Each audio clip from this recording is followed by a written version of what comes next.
नमस्कार मित्रांनो, तर कसे आहात? आज आहे 1 मार्च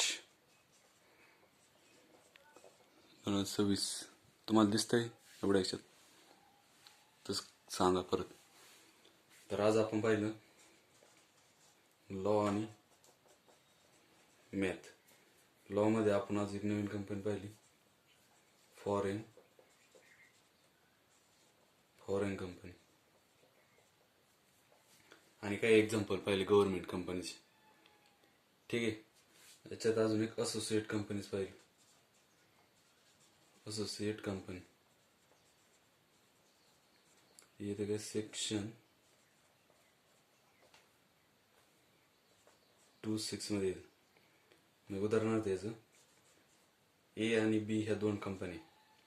ठीक आहे.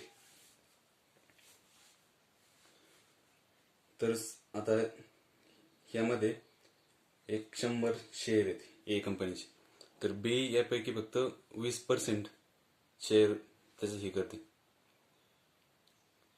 होल्ड करते. ठीक आहे.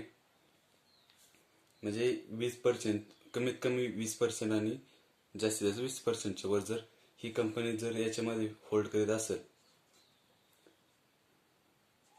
कमीत कमी ॲटलिस्ट 20%, तर बी ही एची असोसिएट कंपनी असते. ठीक आहे. हे आपण नवीन पाहिलं. फॉरेन कंपनीचं आहे सेक्शन 2.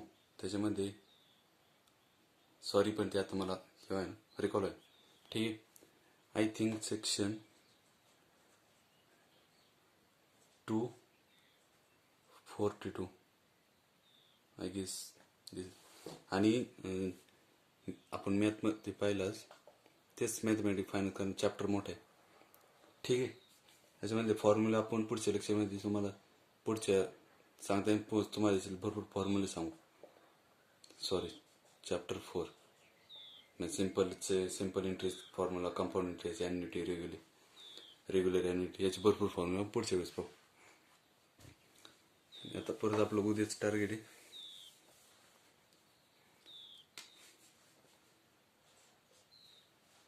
2 मार्च. अकाउंट आपण माहितीच, आपण ट्रेडिंग उद्या दिवस यालाच देणार आहे. ट्रेडिंग आणि P&L अकाउंट आणि इको तेच चॅप्टर 6 उद्या दिवस यालाच देणार. ठीक आहे.